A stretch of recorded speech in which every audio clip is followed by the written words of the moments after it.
TWIX. I love TWIX. Oh.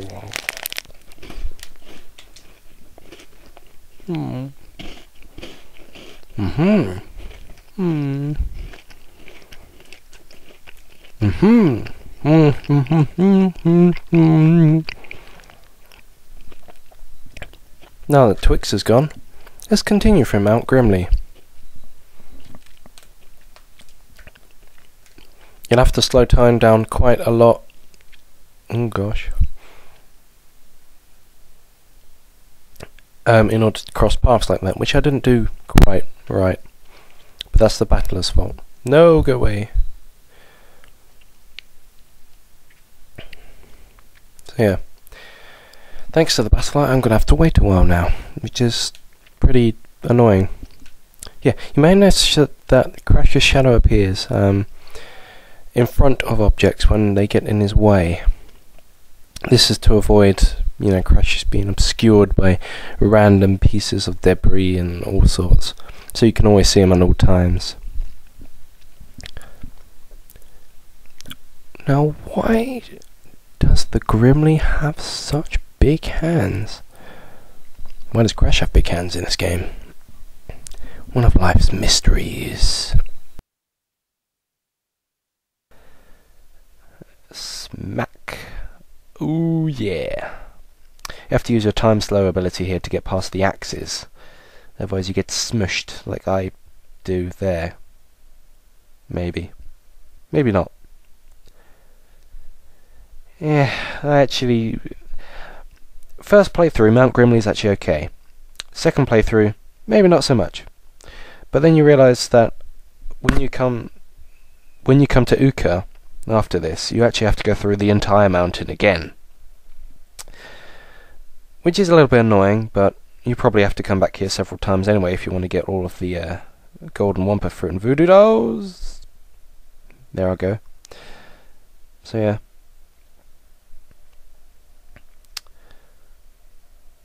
I wonder whose tombstones those tombstones belong to. This one reads HP, and that one reads JB. Oops, I just defiled HP's grave. Oh dear. They're not dead really. They're alive. I hope. So anyway, more platform slowing downs, and we come to the Misty Room, which is a very the visibility in this room isn't very big. It's very far, as you can see here. The amount of times I've died from that thin strip as well. Nah, well.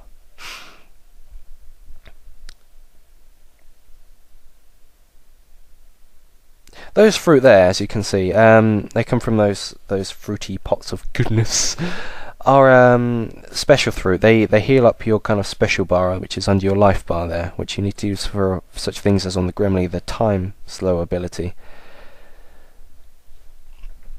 Quite useful. Yeah. Here you can see the battler, one of the newer titans I was mentioning about earlier. It was an absolute beast in Crash of the Titans. Quite a nightmare on more difficult modes, I think. Luckily not so difficult in this game. But yeah. Oh, I went to the save point, Vegeta, and loaded, and I can't remember why I cut it off there, probably because it was late at night or something. Earlier I had a TWIX. This recording is obviously now taking part later on than I had that TWIX, but I will retell the story to you. It was late at night, my flat was pretty much empty, and we're talking pretty late, we're talking about 3 AM because I couldn't get sleep, so I was recording this of all things. And I was quite hungry, and there was nothing around, I couldn't do anything till the next day. So I went out to the vending machine at the Porter's Lodge at university. There, I found that most of the chocolate was actually not in the machine. The only thing I had, besides TWIX. So using the money I had at the time, I bought about 5 TWIXes. Yes, I know, 5 TWIXes. But they're so good. So yummy. Right, those little things there are as new. Of course, I probably mentioned it earlier, but you know, it's new for you too. You can see him clearly here. And this little being is, or rather large being, is the Yuktopus. First boss in Crash for the Titans, returning as a sub-boss for this game. Quite fun, also quite strong. Yeah. This is the second sub-boss following the Scorporilla. You'll have to use the kind of Mojo vacuum laser gun of awesomeness, because lasers are awesome, to fire at those kind of spirally generated things to stop Uka Uka from being milked. That's right, you heard me right. Uka Uka has been milked. Even one of his comments is saying that his nipples were hurt, but he doesn't even have them anyway.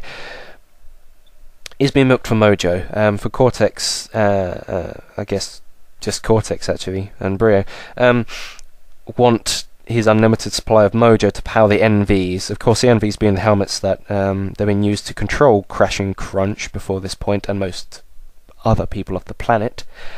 It's quite a fun take on consumerism and how it kind of brainwashes people.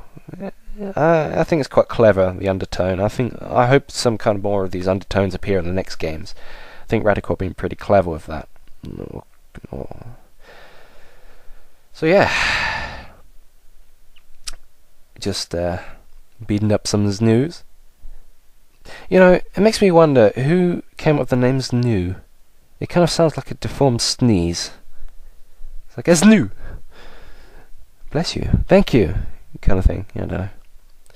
They even wear kind of underpants on the outside very visibly. That's another gag in this, actually.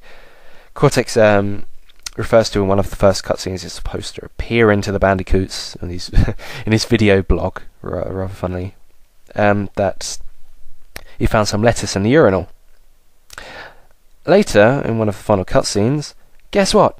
There's Snoo, with his underpants, comes out with a sandwich in his hand. Yes, it was a Snoo all along. Alright, here you can see some... I love that. The Crash cutscenes are all animated differently, so that's a South Park reference. Now we get to do quite a lengthy thing. We get to go around the islands looking for 3 of Uka's bones. Now this will take a while. It always does. It kind of takes the longest part of the game, I think. So yeah. 3 teleporters will have appeared earlier on in the Mount Grimly area, which we're going to traverse back to now, to get to these Uka bones, which are held by Hero Titans. Now, I probably did mention this earlier, but Hero Titans are stronger versions of normal Titans. Their abilities tend to be better in some way, like the Magmadon, for instance. Instead of firing one line of awesome fiery ground awesomeness, it ends up firing 3 out. 3 different directions, which is, you know, more useful. The Grimly as well can slow time down for longer periods of time. For all that timing goodness. Collecting some Mojo, dropping down, and the third and final new Titan of the game, the Stench. Now, personally I think it shouldn't have appeared there. I think they should have appeared on the space head, given their design and the fact that it's just too many Titans I think appear in Mount Grimly, but new ones, that is. But I can see why they chose it, because obviously Spacehead being the last point of the game wouldn't really, only used for that one place, I guess would be too short, so I guess they put it here and this Uka mission as well. Which is fine. I like the Stench's design. In the previous game they looked more just like a skunk and that was it.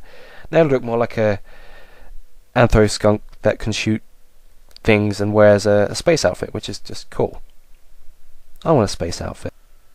Actually, no, I don't. I'm content with my pirate jacket. Yes, I got a pirate jacket. It's fun. It's fun! Unfortunately, it lacks dingo face.